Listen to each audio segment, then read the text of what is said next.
আসসালামু আলাইকুম ওরহমতুল্লাহি ওবরকাতুহ। সম্মানিত সাথী বন্ধুগণ, আজকে আপনাদের সামনে রাসূলুল্লাহ সাল্লাল্লাহু আলাইহি ওয়াসাল্লামের দুটি হাদিস পেশ করতে চাচ্ছি। যে দুটি হাদিসে আল্লাহ রসুল আমাদেরকে গুনাহ মাফের আমল বাতলিয়ে দিয়েছেন। অর্থাৎ মানুষের গুনাহ আল্লাহ তাআলা মাফ করে দেন, এরকম যত আমল রসুল সাল্লাল্লাহু আলাইহি ওয়াসাল্লাম উম্মতের সামনে রেখে গেছেন, সেই সব আমল সমূহের মধ্য থেকে দুটি আমল আপনাদের সামনে আমি পেশ করব, যে দুটি আমলের দ্বারা আল্লাহ তাআলা বান্দার গুনাহ মাফ করে দেন।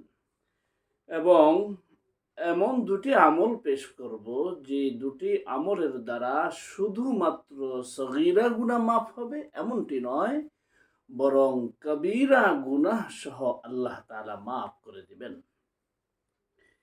একটি হাদিস, সেটা হলো হাকিমের,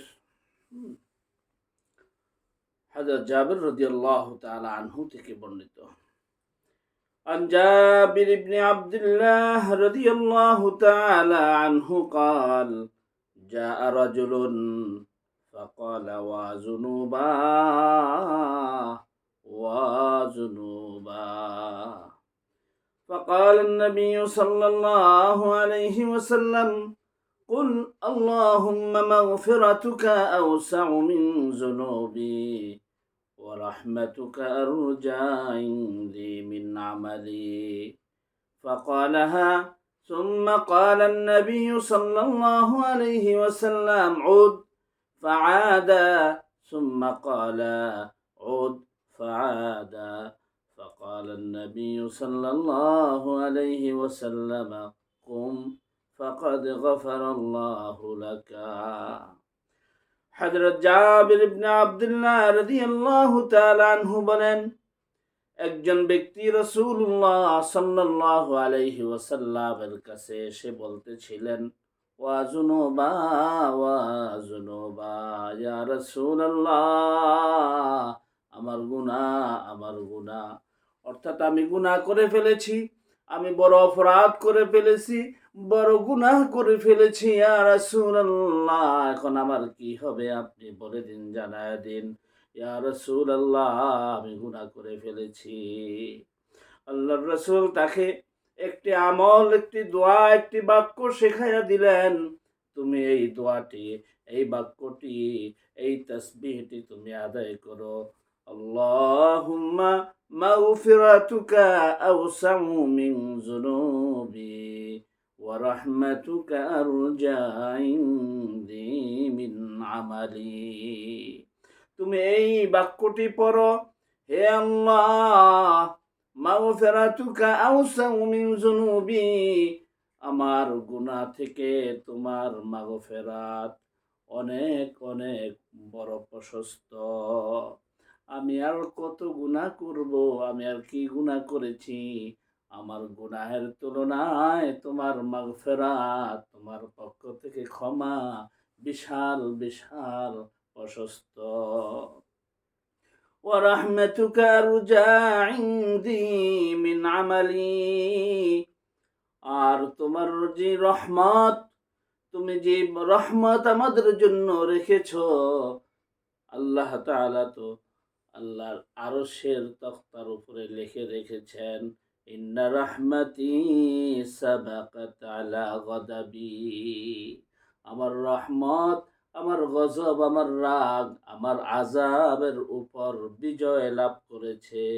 সেই কারণে রাসূল সাল্লাল্লাহু আলাইহি ওয়াসাল্লাম তাকে বললেন, তুমি বলো সঙ্গে এই কথা, ওয়া রাহমাতুকা আরজা ইনদি মিন আমালি, আল্লাহ, আমার আমল থেকে আমি তোমার রহমতের বড় আশাবাদী।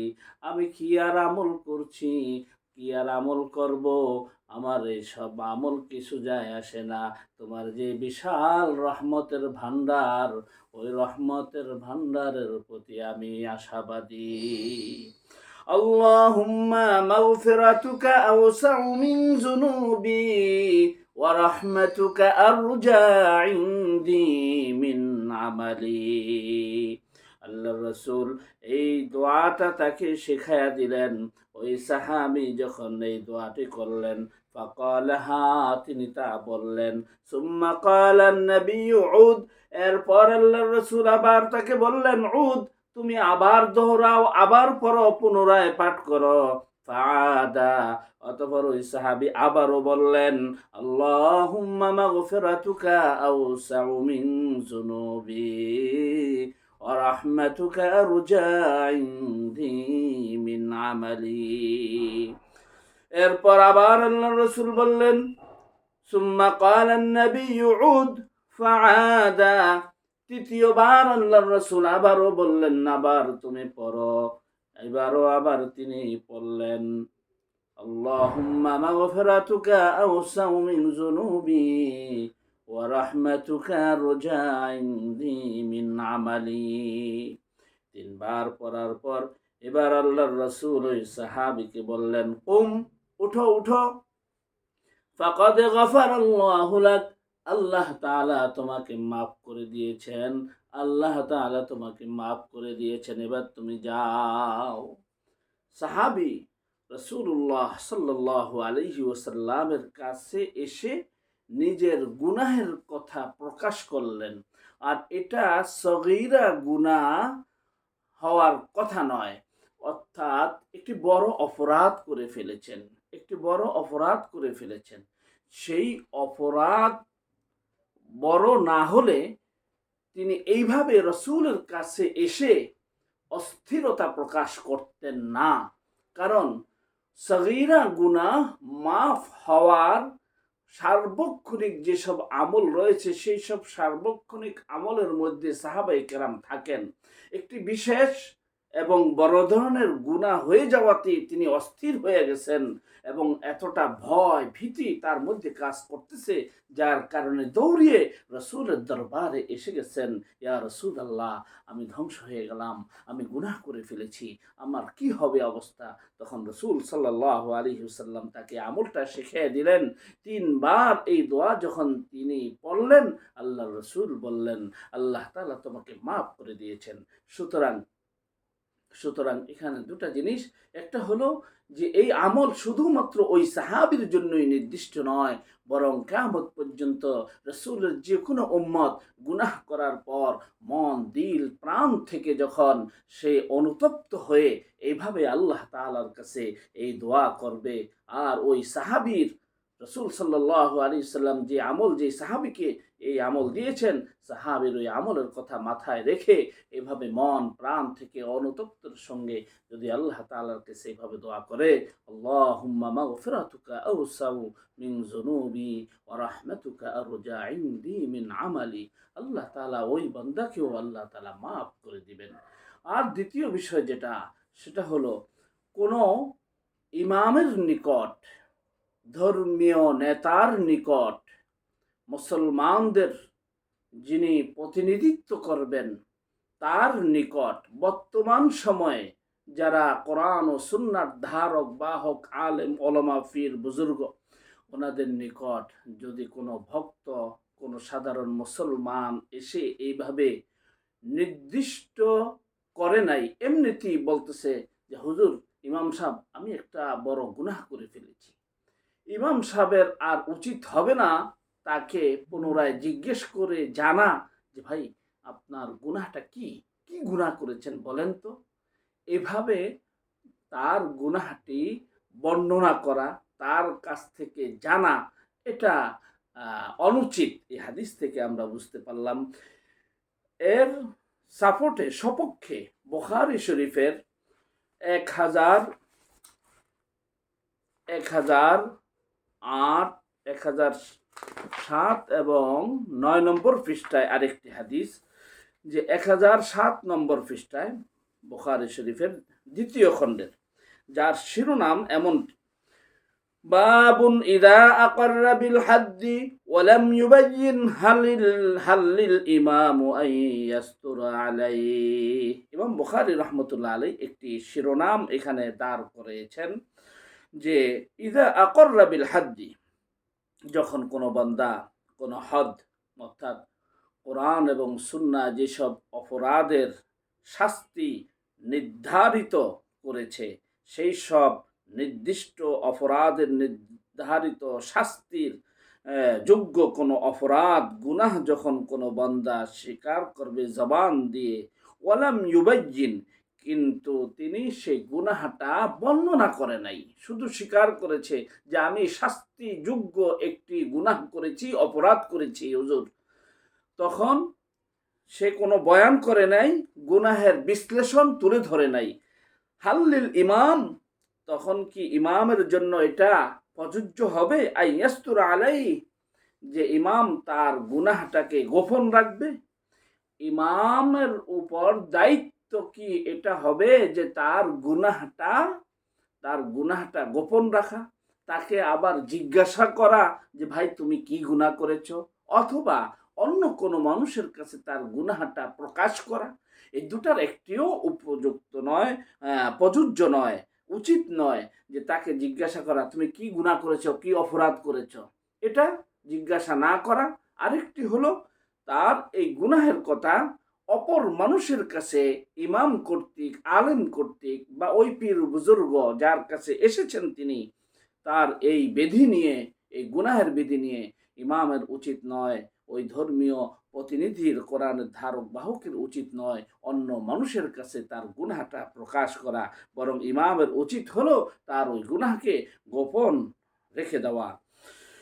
وبه قال حدثني عبد القدوس بن محمد قال حدثنا عمرو بن عاصم الكلابي قال حدثنا همام بن يحيى قال حدثنا إسحاق بن عبد الله بن أبي طلحة عن أنس بن مالك قال كنت عند النبي صلى الله عليه وسلم فجاءه رجل فقال يا رسول الله إني أصبت حدا فأقمه علي، ولم يسأله عنه.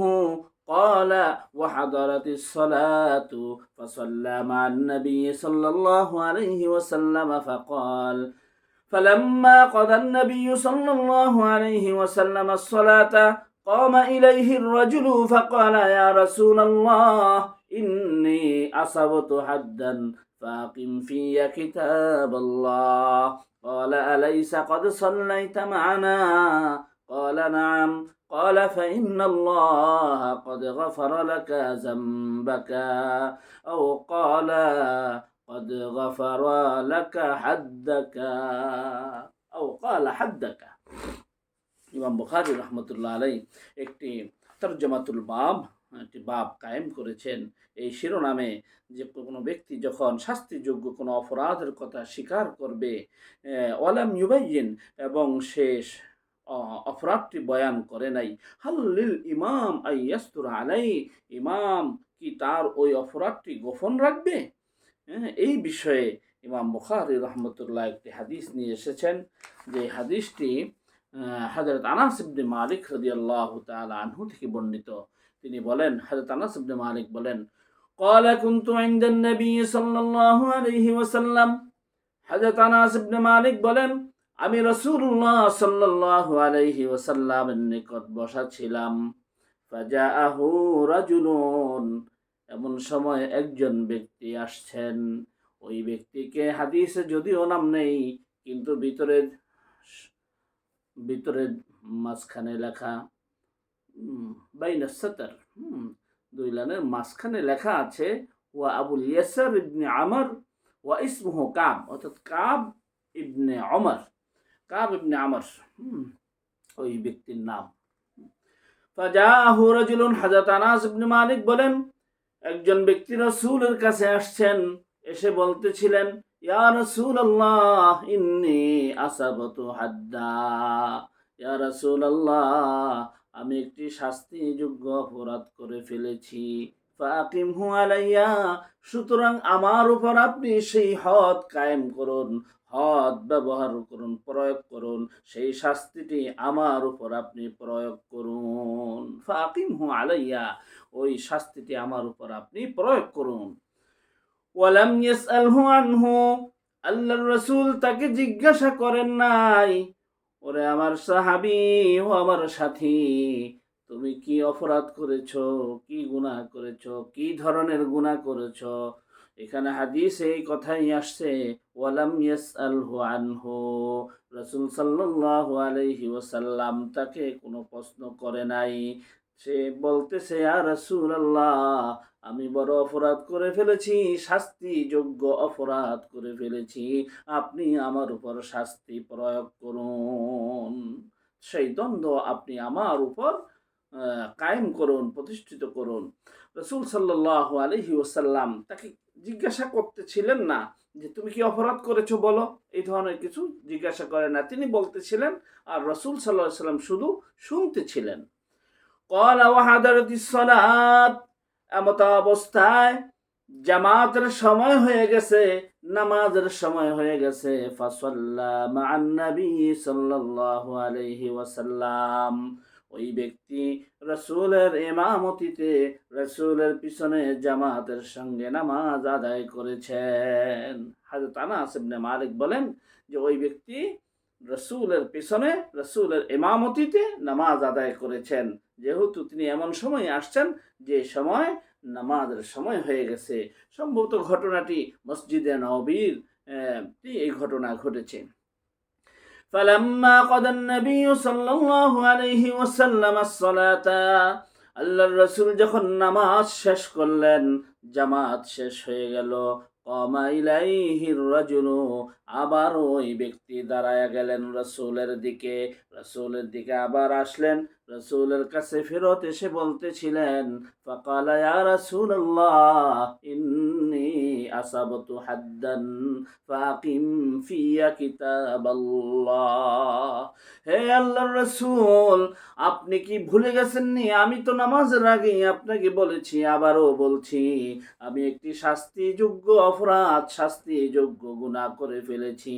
ফাকিম ফিয়া কিতাবাল্লাহ, সুতরাং আল্লাহর কিতাব আমার উপর আপনি কায়েম করুন, প্রয়োগ করুন। অর্থাৎ কোরআনে ওই অপরাধের যেই শাস্তি আল্লাহ বর্ণনা করে দিয়েছেন, যে শাস্তির কথা বলে দিয়েছেন, ওই শাস্তিটি আপনি আমার উপর কায়েম করুন। যেই সব অপরাধের শাস্তি আল্লাহ তাআলা কোরআনে নির্ধারণ করে দিয়েছেন, সুতরাং আমি এমন একটি অপরাধ করে ফেলেছি যেই অপরাধের শাস্তিটি কোরআনে বর্ণিত আছে। ইয়া রাসূলুল্লাহ, আল্লাহর কিতাব কোরআন আমার উপর আপনি প্রয়োগ করুন, ব্যবহার করুন, আমি এমন বড় একটি অপরাধ করে ফেলেছি। ক্বালা আলাইসা ক্বাদ সাল্লাইতা মা'ানা, আল্লাহর রাসূল এবার তাকে প্রশ্ন করে বসলেন, তুমি কি আমাদের সঙ্গে জামাতে নামাজ আদায় করো নাই? ক্বালা না'আম, তিনি বলতেছিলেন, হ্যাঁ ইয়া রাসূলুল্লাহ, আমি তো আপনার পিছনেই জামাতের সঙ্গে নামাজ আদায় করেছি। ক্বালা ফাইন্নাল্লাহা ক্বাদ গাফারা লাকা যামবাকা আও ক্বালা হাদ্দাকা।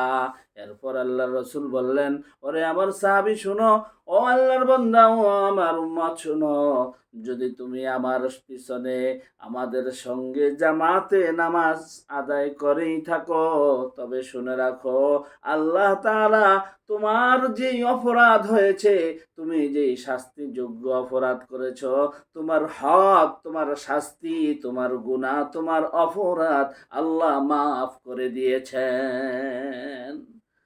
এখান থেকে আমরা কি বিষয় পেলাম এই হাদিস থেকে?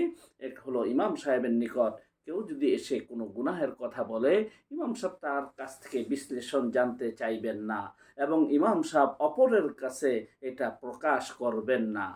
আর দ্বিতীয় বিষয় যেটা, সেটা হলো জামাতে নামাজ পড়ার দ্বারা বান্দার গুনাহ আল্লাহ তাআলা মাফ করেন, সগীরা গুনাহ মাফ তো করেন, আবার কখনো সেই নামাজ যদি তওবার হালতে হয়ে থাকে, তওবার হালতের সময় যদি ওই নামাজ হয়ে থাকে, নামাজটা তওবার হালত অবস্থায় যদি আদায় করে থাকে, তাহলে গুনাহ কবিরাও এই জামাতের নামাজের দ্বারা আল্লাহ তাআলা মাফ করে থাকেন। ও ক্বাল হাদ্দাক, রাসূল সাল্লাল্লাহু আলাইহি ওয়াসাল্লাম তোমার হাদ, শাস্তি আল্লাহ তাআলা মাফ করে দিয়েছেন। সুতরাং আমরা এই দুই হাদিস থেকে গুনাহ মাফের, বড় বড় গুনাহ মাফের ২টি আমল পেয়ে গেলাম। আল্লাহ তাআলা আমাদের সকলকে এই আমলের সঙ্গে আমাদেরকে সবাইকে যেন আমলের সঙ্গে আমরা থাকতে পারি। এই আমলগুলো যেন আমরা করতে পারি। ১ নম্বর হলো সাহাবী যেই দোয়া রাসূল সাল্লাল্লাহু আলাইহি ওয়াসাল্লাম শিখিয়ে দিয়েছেন, আল্লাহুম্মা মাগফিরাতুকা আওসাউ মিন যুনুবি ওয়া রাহমাতুকা আরজা ইনদি মিন আমালি। এটা যেন আমরা সবসময় আমল করতে পারি। আরেকটি হলো জামাতের সঙ্গে যেন আমরা নামাজ আদায় করি। তাহলে আল্লাহ তাআলা সগীরা কবিরা সকল প্রকারের গুনাহ মাফ করে দিবেন। আমিন। ওয়া আখির দাওয়ানা আলহামদুলিল্লাহি রাব্বিল আলামিন। আসসালামু আলাইকুম ওয়া রাহমাতুল্লাহি ওয়া বারাকাতুহু।